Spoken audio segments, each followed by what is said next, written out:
Olá a todos, meu nome é Márcio Vilas Boas, estudante de Ciência da Computação na UFBA, e hoje irei apresentar para vocês o meu computador simulado, da disciplina Mata 38, solicitado pelo professor Luciano Rebouças. Vamos lá. Vou iniciar mostrando um programa em funcionamento. Ele calcula o enésimo termo da sequência de Fibonacci. Vamos querer o primeiro termo. E quando ativar o clock, diz que o primeiro termo é zero, já encerrou o programa. Vamos parar, clock, testar de novo. Agora eu quero o segundo termo. Vamos lá. O segundo termo é 1. Ele já encerrou o programa. Agora eu vou testar o quinto termo. Vamos lá. Quinto termo, como você pode ver na tabela, vai ser 3. Essa tabela está em hexadecimal. Vamos testar agora o E. Vamos testar o maior. O E aqui vai ser a nossa limitação de para nós colocarmos na memória de dados, porque ela tem 8 bits. Mas o nosso programa ele vai funcionar o loop a quantidades maiores. Nós podemos ver que na memória de dados obtivemos E9 igual na nossa tabela. Agora vamos conhecer o circuito. Aqui está o nosso computador de programa. Vou mostrar aqui o subcircuito. Basicamente, o computador loja sim, nós colocamos a entrada para o clock, para o clear, para zerá-lo. E nós temos esses três aqui, que é o load, o count e essa entrada que nós usaremos para o jump, que eu explicarei posteriormente. E aqui teremos a saída do contador. A saída do contador vai ser o endereço que vai ser lido as instruções na memória de programa. Aí a memória de programa vai receber esse endereço e a cada clock vai passando por cada instrução. Essas instruções vão sair da ROM aqui e vão para o nosso registrador de instruções. Aqui temos o nosso registrador de instruções, que ele vai registrar a instrução que está sendo executada naquele momento. Basicamente um registrador, só que ele vai fazer a seguinte divisão. Os 4 bits mais significativos corresponderão à instrução, e os 4 menos significativos serão de endereçamento, E1 e E2. Vamos para o circuito principal. Esse E1 e E2 nós vamos ver eles aqui ó, no banco de registradores. Vou mostrar para vocês o seguinte. Os registradores estão todos conectados nesse MUX. São dois MUX. Aí, o endereço 1 ele vai entrar aqui. Ele vai selecionar de qual registrador nós vamos fazer a leitura por meio desse MUX. E teremos como saída a leitura 1. O mesmo acontecerá aqui. Vamos receber o endereço 2 e vamos sair a leitura 2. Aqui, leitura 1 e leitura 2. Além disso, a instrução que sai do registrador, ela vai para unidade de controle, que ela vai ser responsável por fazer todas as instruções do nosso computador funcionarem. Agora vamos conhecer a nossa unidade de controle. Temos aqui o nosso decodificador de instruções, vou mostrar para vocês. Ele foi feito utilizando portas lógicas, eu fiz através de uma tabela verdade, construí ele. Depois dele, tem um outro decodificador que é para a aula. Também. A cada instrução, ele vai mandar a informação para a aula. Aqui na aula, a informação virá aqui. Por quê?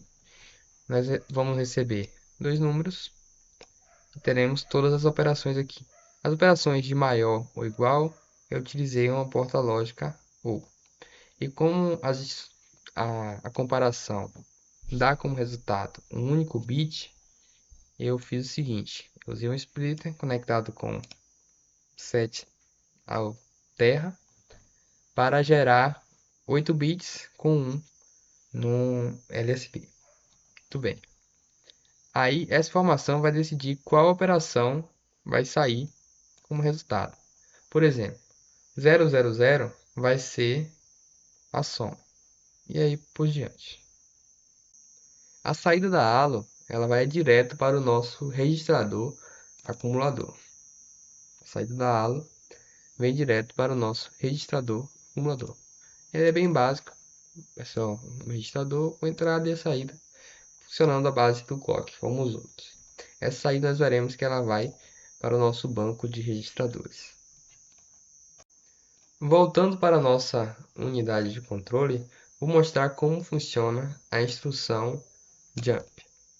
Ela só vai funcionar quando nós tivermos um no RA. Ela sempre é utilizada depois de uma instrução de comparação. Aí eu usei um splitter para pegar o último bit do RA e nós vamos utilizar uma porta AND para fazer. Se tiver um no RA e vier o 1 da instrução do jump, nós vamos executar.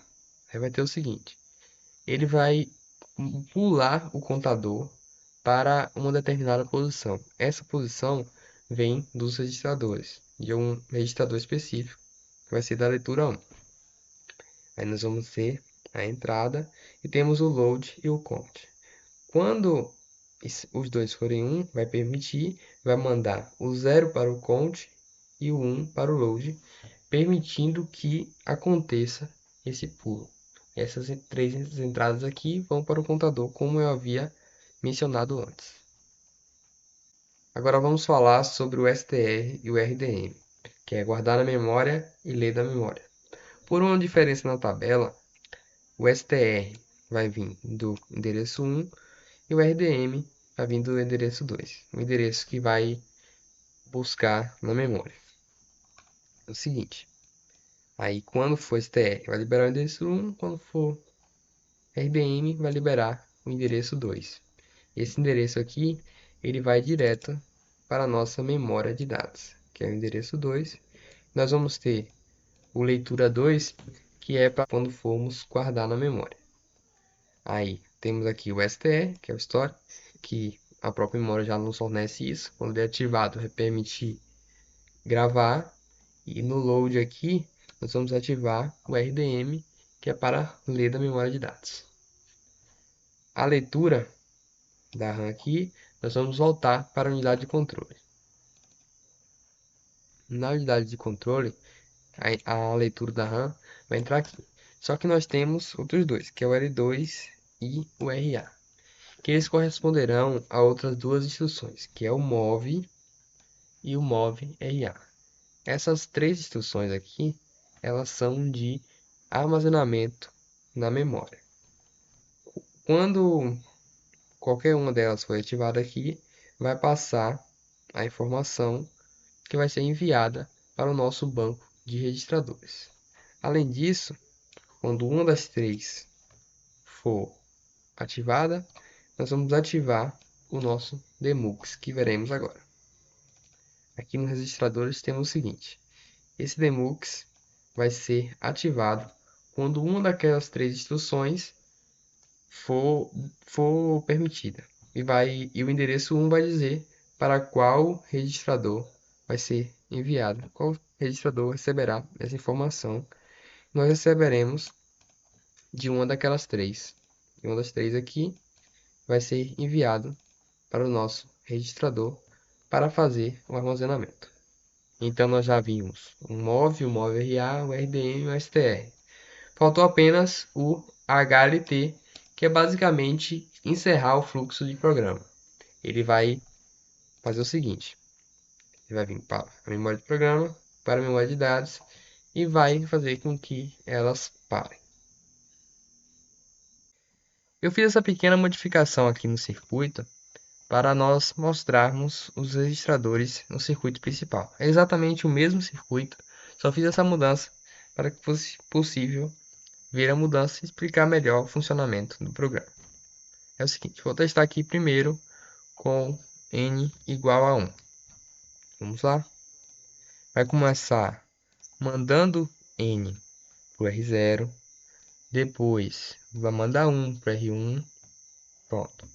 Vai mandar o 0 para o lugar do n, vai testar se o n é 1, e é verdade, você pode ver aqui. Depois ele vai pegar o endereço do final e como a nossa comparação deu certo, deu como resultado 1, que ela foi válida, ele vai jogar, o jump acontecerá e jogou para o final. Pronto. Jogou para o final, encerrou o programa, já obtivemos o resultado que o primeiro termo é zero. Agora vamos testar com n igual a 2. Vai acontecer esse mesmo processo aqui, só que quando nós fizermos a comparação, não vai dar 1. Aí o jump não será executado e passará. Aí agora eu vou mandar 1 para a memória de dados, depois somar 1 com 1 aqui, mandei para o RA, e vou mandar esse 2 para o nosso R1.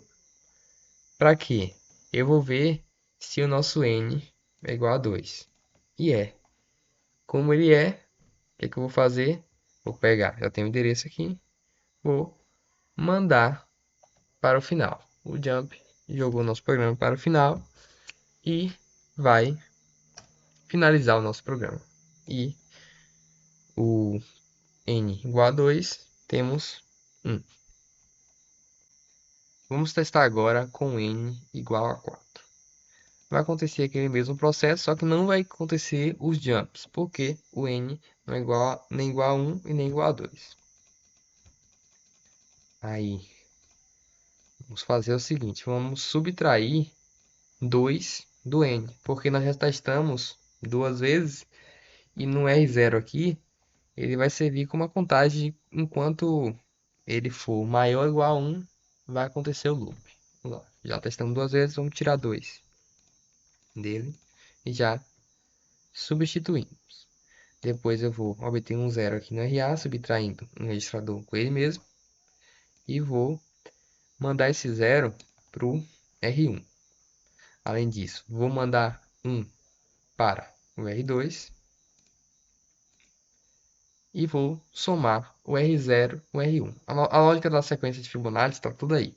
Somar o R, na verdade, o R1 com o R2. E nós vamos fazer o seguinte. Soma o R1 com o R2. O que está no R2 vai para o R1. E o que está no RA vai para o R2. Certo? Depois nós vamos pegar o resultado da soma. Já colocar no banco de dados. Só que como é 1, não vai alterar. Nós vamos mandar 1 para o nosso R3. E nós vamos fazer o seguinte. Vamos subtrair 1 do N e mandar para o R0. Agora eu vou fazer a seguinte comparação. N é maior ou igual a 1. Se for, nós vamos executar o jump que vai voltar esse processo. Olha aqui, ele pegou o endereço, ele vai pegar o endereço do jump aqui e vai voltar. Certo? Voltou. Ele vai executar novamente esses passos. Só o que acontece? Nós vamos diminuir 1 do N aqui. Como nós já testamos 3 vezes, agora é a quarta. Já mandamos 2 aqui para a nossa memória de dados. E o jump agora não acontecerá, porque já terminou. Aí, encerrou o programa. E o quarto termo da sequência é 2. Esse foi o meu trabalho, gostei muito de produzir ele, pois fui reunindo todo o conhecimento do semestre e utilizando nele. Um pouco desafiador, mas foi satisfatório ver ele funcionando. Muito obrigado ao professor Luciano e ao monitor Ícaro por todo o suporte. Valeu!